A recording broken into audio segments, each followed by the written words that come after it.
ఓం శ్రీ మహాగణాధిపతయే నమః. ఓం శ్రీ శుభంకర్యే నమః. అస్మత్ శ్రీ గురు చరణారవిందాభ్యాం నమః. వృశ్చిక రాశి వారికి సెప్టెంబర్ 18 చంద్రగ్రహణం తర్వాత ప్రభావం ఏ విధంగా ఉందో తెలుసుకుందాం. జాగ్రత్తగా వినండి.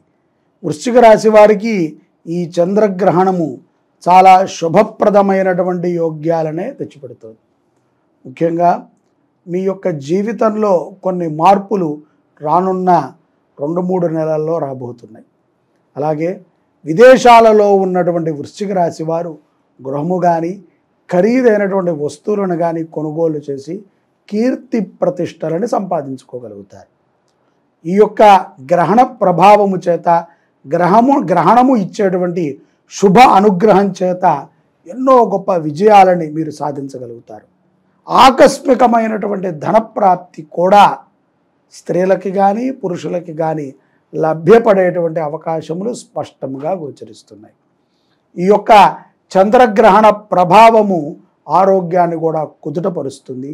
ఎంతో ఆనందంగా ఉంటారు వృశ్చిక రాశి వారు. అలాగే దాన ధర్మాల యందు ముందు ఉంటారు. మీ పేరుతో ఒక దేవాలయము కానీ ఒక గోశాలని కానీ ఒక విద్యా సంస్థని కానీ నడుపుటకు ఉత్సాహంగా ఉంటారు మీరు. కాబట్టి ఇటువంటి శుభప్రదమైనటువంటి సమయం, మంచి నిర్ణయాలను తీసుకోండి. తల్లిదండ్రులని గౌరవించండి, గురువుని పూజించండి. మన సనాతన ధర్మము చెప్పిన విధంగా దేవాలయాలని కాపాడుకున్నటకు మీరు ముందుకు రావటం అనేటువంటిది నిజంగా ఆనందకరమైనటువంటి విషయం. కాబట్టి మంగళప్రదమైనటువంటి అనుగ్రహాలని మీకు ఆ యొక్క నవగ్రహపూరితముగా చంద్రుడు మిమ్మల్ని అనుగ్రహించాలి అని కోరుతున్నాం. ముఖ్యంగా ఈ యొక్క చంద్రగ్రహణముకి ముందు అంటే సెప్టెంబరు 15వ తారీఖు నుంచి 20వ తారీఖు వరకు గణపతిని ఎక్కువగా ఆరాధన చేయండి, గణపతి దర్శనము చేయండి, గణపతి నామస్మరణాన్ని చేయండి. తద్వారా మరింత గొప్ప విజయాలని ఈ యొక్క వృశ్చిక రాశి వారు సెప్టెంబర్ 18 తర్వాత సంభవించేటువంటి గ్రహణ ప్రభావముతో మీరు మరింత లాభముగా ఉంటారు. చంద్రగ్రహణ ప్రభావము మీకు ఎంతో లాభాన్ని చేకూరుస్తోంది అన్న విషయాన్ని తెలుసుకోండి. విద్యార్థులు కూడా చాలా చక్కగా ఉంటారు. అందరూ కూడా తెలుసుకోవాల్సిన విషయం ఏమిట్రా అంటే, చాలామంది ఈ యొక్క భాద్రపద మాసంలో వచ్చేటువంటి పౌర్ణమి రోజున అంటే సెప్టెంబర్ 18వ తారీఖు చంద్రగ్రహణం ఉన్నది అని అనుకుంటున్నారు. ఇది చంద్రగ్రహణం ఉన్నమాట వాస్తవమైనప్పటికీ ఇది మన భారతదేశానికి ఏమాత్రము ఆపాదించదు.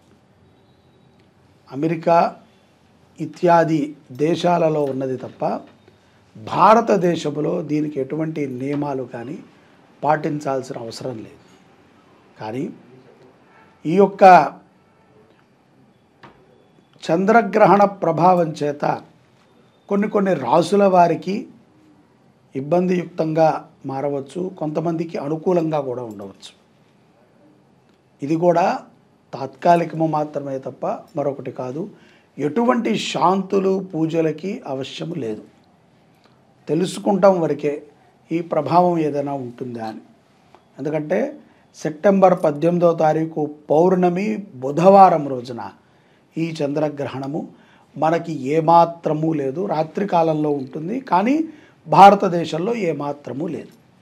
ఎవరైతే కనుక విదేశాలలో ఉన్నారో, అమెరికా ఇత్యాది దేశాలలో ఉన్నటువంటి వారికి కొంతమందికి గ్రహణ ప్రభావం ఉంటుంది. వారు మాత్రము చాలా జాగ్రత్తగా ఉండాలి.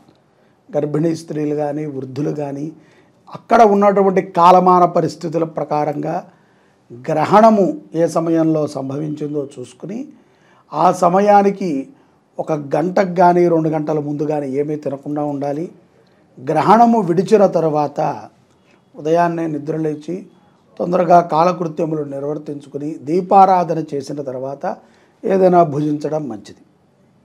ముఖ్యంగా అమెరికా దేశాలలో ఉన్నటువంటి వారు ఈ యొక్క ఆర్థికమైనటువంటి కొన్ని ఇబ్బందులకు గురయ్యేటువంటి సందర్భం ఉంటుంది ఈ గ్రహణ ప్రభావం చేత. కాబట్టి కొంత ఏ గ్రహాలు ఈ యొక్క ప్రభావితమైనటువంటి సమయంలో కొంత జాగ్రత్తకి వారు సంకల్పం చేసుకుంటాం మంచిది. జాగ్రత్తగా ఉండాలి. ప్రయాణం చేసేటప్పుడు కానీ లేకపోతే ఏదైనా ఒక వ్యవహారంలో మాట్లాడేటప్పుడు కానీ తడబడకుండా ఉండటం చాలా అవశ్యము, చాలా మంచిది. ఆరోగ్యం కూడా నిలకడగా ఉండడానికి మీరు ఈరోజు తీసుకునేటువంటి కొన్ని నిర్ణయాలే ప్రయోజనాత్మకంగా మీకు ఉంటాయి. తప్పనిసరిగా విదేశాలలో గ్రహణము ఎక్కడైతే కనుక కనబడుతోందో అటువంటి ప్రదేశాలలో వారందరూ కూడా జాగ్రత్తగా ఉండటం అవశ్యం. మరి భారతదేశంలో తప్ప ఇది ఎక్కడ కనబడుతుంది అంటే ఇతర దేశాలు అంటున్నారు. ఎక్కడ కనబడుతుంది అని మీకు అనిపిస్తే కనుక యూరప్ దేశాలలో ఈ యొక్క గ్రహణము కనిపించేటువంటి సందర్భాలు ఉన్నాయి. అలాగే ఉత్తర దక్షిణ అమెరికా, ఆఫ్రికా, అట్లాంటికా మహాసముద్రము, ఆర్కిటిక్ మహాసముద్ర ప్రాంతాలలో ఈ యొక్క గ్రహణ ప్రభావం ఉంటుంది. అక్కడ ఎవరైనా మన హిందూ ధర్మాన్ని ఆచరించేటువంటి వారు, హిందూ సాంప్రదాయాలను పాటించేటువంటి వారు ఉంటే తస్మాత్ జాగ్రత్త. ఎందుకంటే గ్రహణ ప్రభావం ఎక్కడైనా ఒకటే. ఎందుకంటే మనము అటువంటి వాటిని పూర్తిగా విశ్వసిస్తాము కాబట్టి ఆ ప్రభావము కొంచెం ఉన్నా కూడా చాలా ఇబ్బంది పడతాము. తప్పనిసరిగా దగ్గరలో ఉన్నటువంటి దేవాలయానికి గురువారం రోజు పొద్దున్నే వెళ్ళి దర్శనాన్ని చేసుకుని స్వామివారికి మీకు తోచిన విధంగా సేవాది కార్యక్రమాలు చేసుకోండి. అలాగే స్వయం పాకం బ్రాహ్మడికి దానం ఇవ్వండి. అంటే భోజన పదార్థాలు లేని ఎడల చక్కగా రాగి పాత్ర కానీ, తెల్ల వస్త్రము కానీ, ఏదైనా ఆవు నెయ్యి కానీ ఇత్యాది వాటిని అక్కడ ఉన్నటువంటి పూజారులకు దానం ఇవ్వండి. లేదు అక్కడ మేము చేయలేకపోతున్నామంటే భారతదేశంలో మీ పేరుతో ఏదైనా ఒక దేవాలయంలో చక్కగా వీటిని దాన ధర్మాలు ఇచ్చి గ్రహణ దోషాన్ని నివృత్తి చేసుకోండి. కలియుగంలో మానవాళి అనేక కష్టాలతో జీవనాలను గడుపుతూ ఉంటారు. వాటికి గల కారణాలు ఏమిట్రా అంటే అతి ముఖ్యంగా పితృశాపము వలన అభివృద్ధి లేదండి, సంతానం కలగట్లేదు. పితృశాపం వలన ఇంట్లో బ్రహ్మచర్యముతో ఎక్కువ మంది ఉంటున్నారు.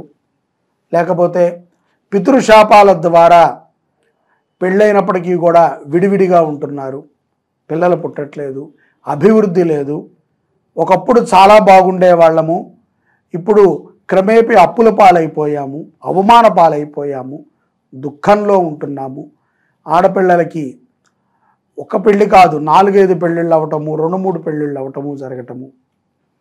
అలాగే పురుషులు 40 సంవత్సరాలు వచ్చినా 50 సంవత్సరాలు వచ్చినా వివాహం కాపోవటము, కళావిహీనముగా తయారవటము, ఇదంతా కూడా పితృశాపం వల్ల జరుగుతూ ఉంటుంది. అటువంటి పితృశాప నివృత్తి చేసుకుంటానికి మనకి మహాళయములు అనేటువంటి ఒక పక్షం కలదు. అది ఎప్పుడంటే భాద్రపద మాసములో కృష్ణపక్ష పాడ్యమి, అంటే ఈ యొక్క 2024 సెప్టెంబర్ 18వ తారీఖు నుంచి అలాగే అక్టోబర్ 2వ తారీఖు వరకు అమావాస్య వరకు 15 రోజుల పాటు మహాళయ తిథులుగా చెప్తారు.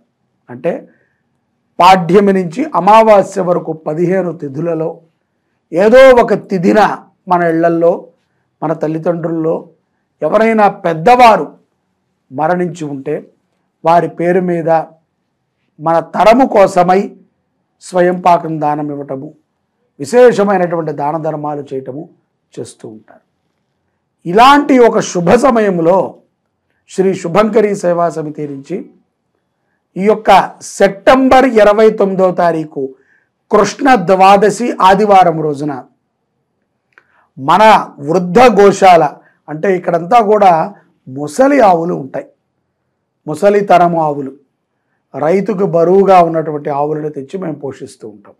వాటి సన్నిధిలో నారాయణ బలి అనేటువంటి ఒక హోమాన్ని అక్కడ మనం ఆచరణ చేస్తున్నాం పితృశాంతి కోసమై. దీంట్లో ప్రతి ఒక్కరూ కూడా పాల్గొవచ్చు.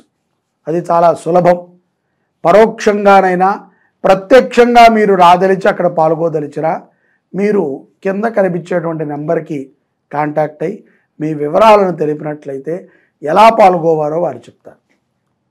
నారాయణ బలిలో పాల్గొనడం ద్వారా ముఖ్యంగా పితృశాప నివృత్తి మనకు జరుగుతుంది.